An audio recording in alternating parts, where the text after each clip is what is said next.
నీతి ఆయోగ్ గురించి తెలుసుకుందాం. Most important points sir.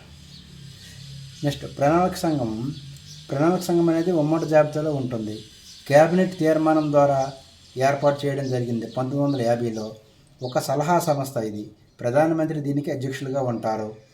Cabinet ఉపాధ్యక్షుడిని నియమిస్తుంది. Cabinet CEO ఉంటారు.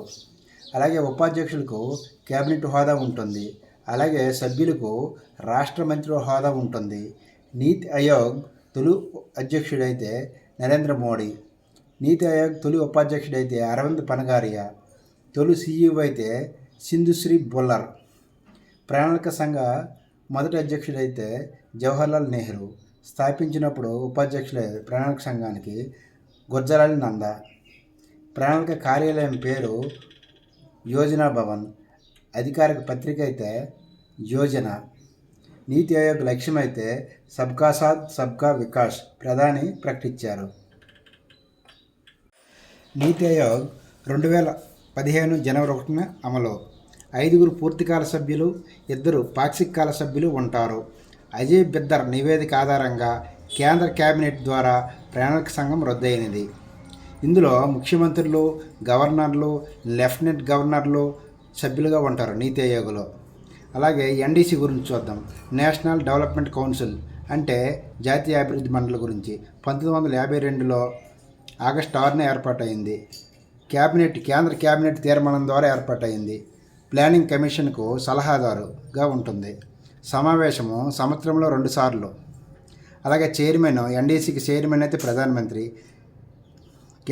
సభ్యులైతే కేంద్ర క్యాబినెట్ మంత్రులు, ప్రణాళిక సంఘ సభ్యులు కూడా, మరియు అన్ని రాష్ట్రాల ముఖ్యమంత్రులు మరియు కేంద్రపాలిత ప్రాంతాలు పాలకులు సభ్యులుగా ఉంటారు.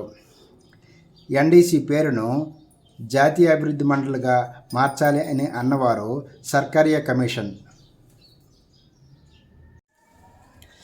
రాజ్యాంగేతర సంస్థలు చూద్దాం.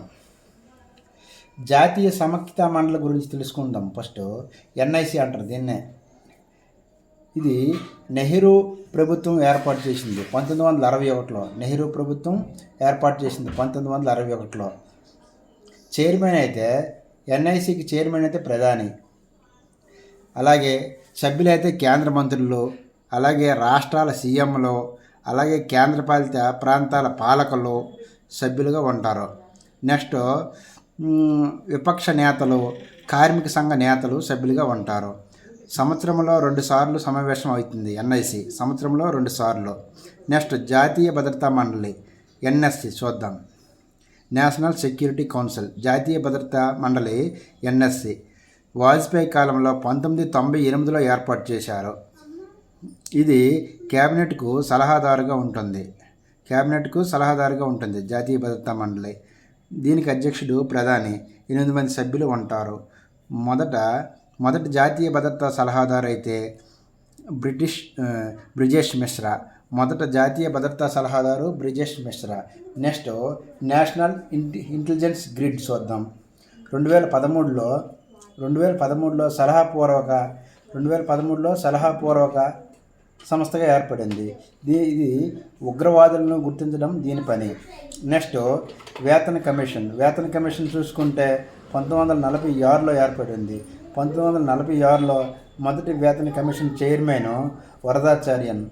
1946లో మొదటి వేతన కమిషన్ చైర్మన్ వరదాచార్యన్. నెక్స్ట్ 6వ వేతన కమిటీ చైర్మన్ అయితే 2007లో బిఎన్ శ్రీకృష్ణ.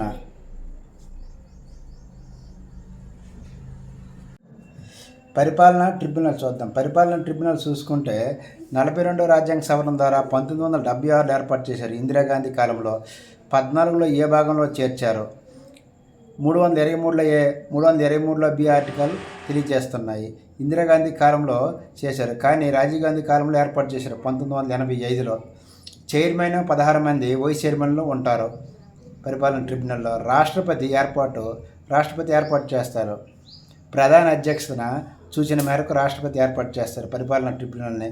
చైర్మన్గా నియమించబడాలంటే హైకోర్టు న్యాయమూర్తిగా కానీ, లేదా పనిచేస్తున్న న్యాయమూర్తిగా కానీ, లేదా న్యాయమూర్తికి ఉండే అర్హతలు కానీ కలిగి ఉండాలి. అలాగే 323లో బి ఆర్టికల్ ప్రకారము ప్రత్యేక ట్రిబ్యునల్ను ఏర్పాటు చేసుకోవచ్చు. నెక్స్ట్ చైర్మన్ పదవీ కాలం అయితే పరిపాలనా ట్రిబ్యునల్ చైర్మన్ పదవీ కాలం 3 సంవత్సరాలు, వైస్ చైర్మన్ పదవీ కాలం అయితే 5 సంవత్సరాలు లేదా 65 సంవత్సరాలు, సభ్యుల పదవీ కాలం అయితే 5 సంవత్సరాలు లేదా 62 సంవత్సరాలు. రాజీనామా పత్రాన్ని రాష్ట్రపతికి సమర్పించాలి. తొలగింపు అయితే చైర్మన్ సభ్యులను రాష్ట్రపతి తొలగిస్తారు. అంటే యూపీఎస్సి సభ్యులను తొలగించే విధంగా తొలగిస్తారు. సుప్రీంకోర్టు చేత న్యాయ విచారణ జరిపి రాష్ట్రపతి తొలగిస్తారు. తొలగింపు అయితే చైర్మన్ సభ్యులను రాష్ట్రపతి తొలగిస్తారు. యూపీఎస్సీ సభ్యులను తొలగించే పద్ధతిలో సుప్రీంకోర్టు విచారణ సలహాపై రాష్ట్రపతి తొలగిస్తాడు. పరిపాలనా ట్రిబ్యునల్ చట్టం అయితే 1985లో చేశారు. రాష్ట్ర ప్రభుత్వం అభ్యర్థుల మేరకు కేంద్ర ప్రభుత్వం రాష్ట్ర పరిపాలనా ట్రిబ్యునల్ను ఏర్పాటు చేసుకోవచ్చు.